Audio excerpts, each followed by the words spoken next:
Sumbrada is the counter for counter training method. Actually, this is our second video covering this topic. If you want to see the first one, which I highly recommend, just check the link in the description. Okay, let's get into it.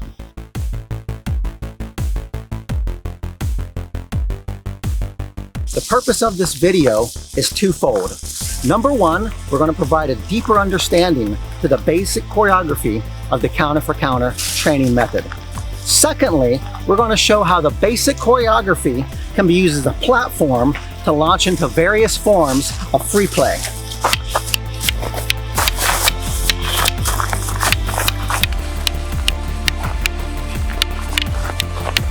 In this first section, we're going to focus on what's known as a Dulog Sumbrada. And Dulog refers to tip of weapon, in this case, tip of stick. That means we're going to be at a range that is optimal to slash or thrust with the tip of the weapon, and that's known as the middle range. Now, there are several different pieces of choreography that we can share here.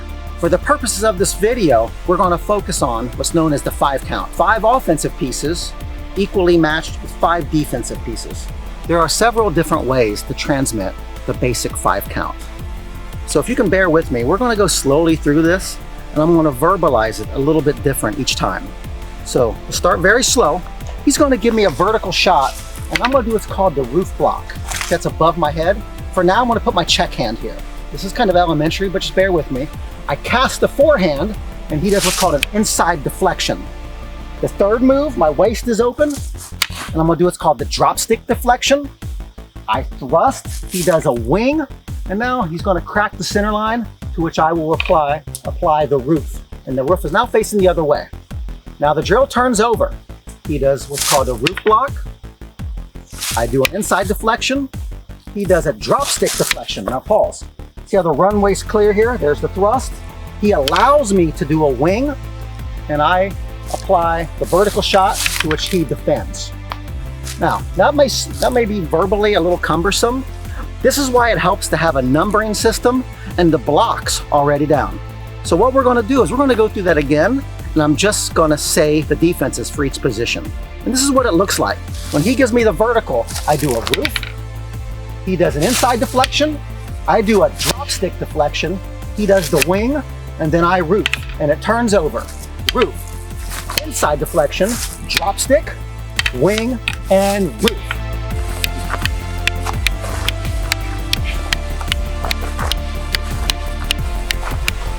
Now there's a third way to verbalize that. Now I'm just going to say the angles of attack. This is angle 8, angle 1, angle 4, angle 5, and angle 8. Turns over. Angle 8, angle 1, angle 4, angle 5, angle 8. A little quicker now, and go. 8, 1, 4, 5, 8, 8, 1, 4, 5, 8. And that is considered the basic choreography.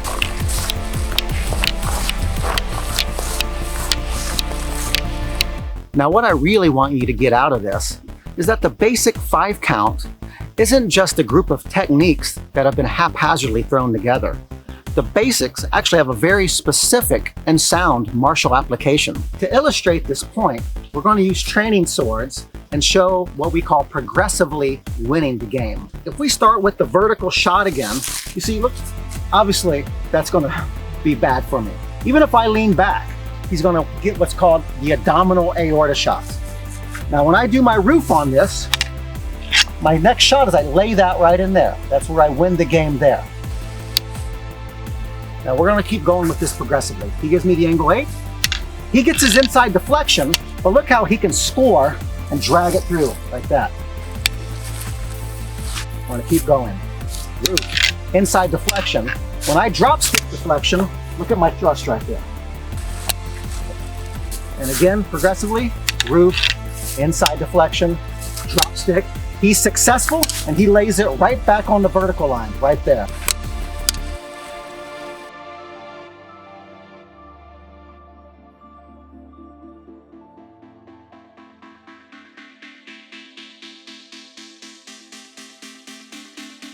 If there's a weakness to the Sumbrada method, it's that a student can become addicted to the basic pattern. For part 2 of this video, we're going to show how you can use the basic choreography known as Dulog Sumbrada to launch into various forms of free play. We're just going to keep it counter for counter, and technically we can go into any technique.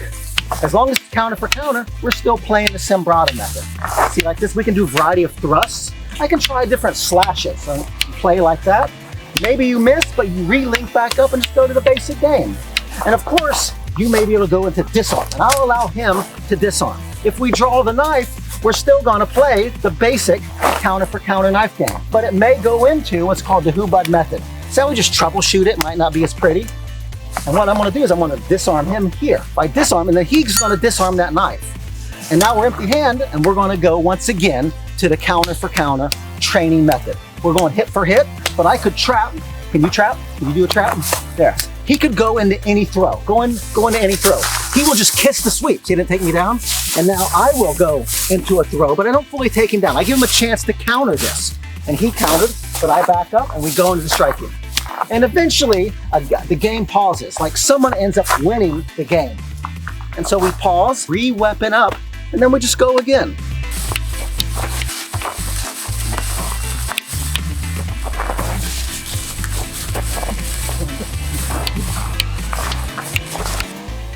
So the idea of what true Sumbrada method is, that's what true Sumbrada, which is counter for counter. So technically any technique in your repertoire can be used in a counter for counter methodology, such as changing ranges, going into locking, sweeps. You can even punch, knee, and kick. And the pattern's gonna break down, but then you just go back to the basic platform and then re-go into free play. So what we're gonna do is we're gonna start with the basic 5 count again. And a simple way to go into free play is just change ranges. For example, if I just step back, that's what's called the largo. Now we're kind of doing a pattern we have memorized here called tres tiros, but at any time I could try to hit his hand like that. You probably won't have a training partner too long if you keep that up.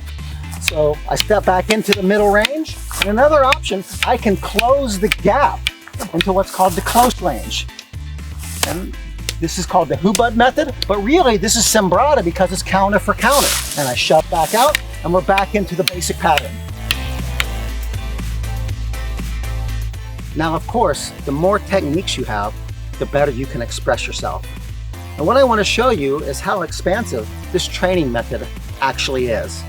To show that, we're going to look at just the angle 4, and there's an incredible number of defenses just on that angle. And of course, this applies to every angle. But to keep this section a little simpler, we're going to show you 13 counters. Of course, you don't need 13 counters, but that's what we're going to share with you. So he gives the angle 8, and I do a roof.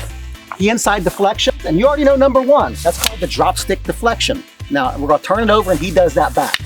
Inside deflection, drop stick deflection. Number 2, roof. Inside deflection, circular drop stick. Number 3 is circular drop stick, but it's on the arm. That's obviously a cut. Number 4 is what we call the low wing, and looks like that. I know we're going slow, but I want you to be able to see it. Number 5 is what you call the shield. You step in and you try to guide the fist into your elbow like that. Number 6 is I'm just going to straight up block here. Block. Number 7 is I use my left hand and just jam it. Number 8 is we bring that together and we try to smash the hand. What I mean by bring together, number 6 was block. Number 7 was jam with the left hand. Look how we bring those together, and you may be able to catch the hand with a hit like that. And you could do a variety of follow-ups. For number 9, I'm going to slow it down. What I do is I step out to the long range and I evade and I return the shot here. For number 10 is I back up and I meet the force at the long range. Number 11 is you follow the force and it recycles. Number 12 is I back up and I drop stick right on the hand. Number 13 is we do the opposite philosophy. I walk past him and you just straight up close the gap and run by him. You need good timing for that.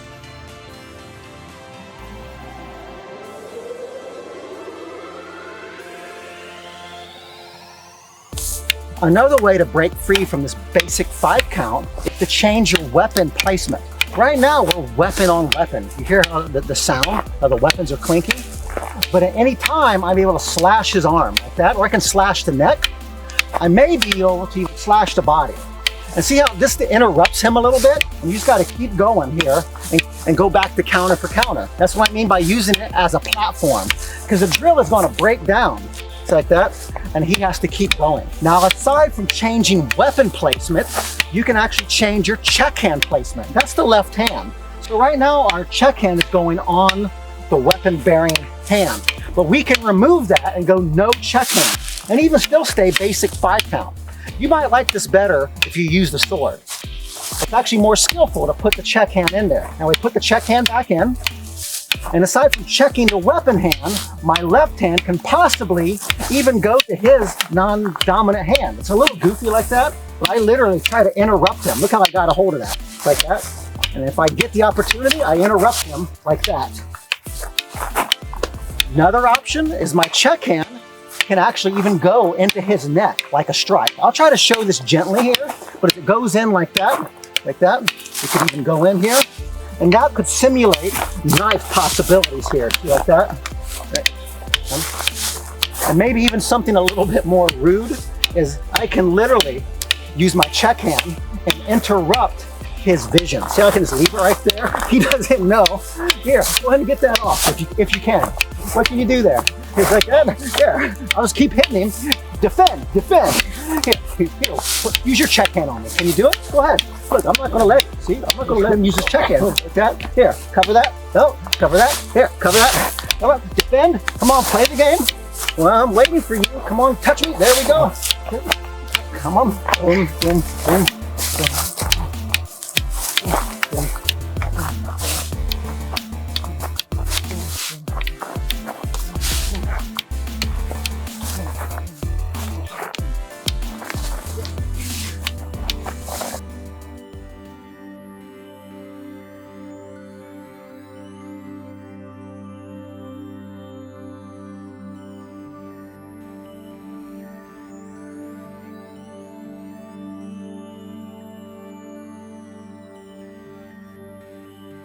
I hope this video increased your understanding of what the Sumbrada training method is. I like Sumbrada because it offers a student an intermediate step between isolated skills and all-out sparring. Yes, truth is outside the pattern, but truth is also inside the pattern. You want to master the basics so you can transcend them, realizing mastery is not a destination, but an ongoing process. And so it goes, with good practice over time. When skills no longer require thought, then talent may truly blossom. Good luck in training. May you enjoy the journey.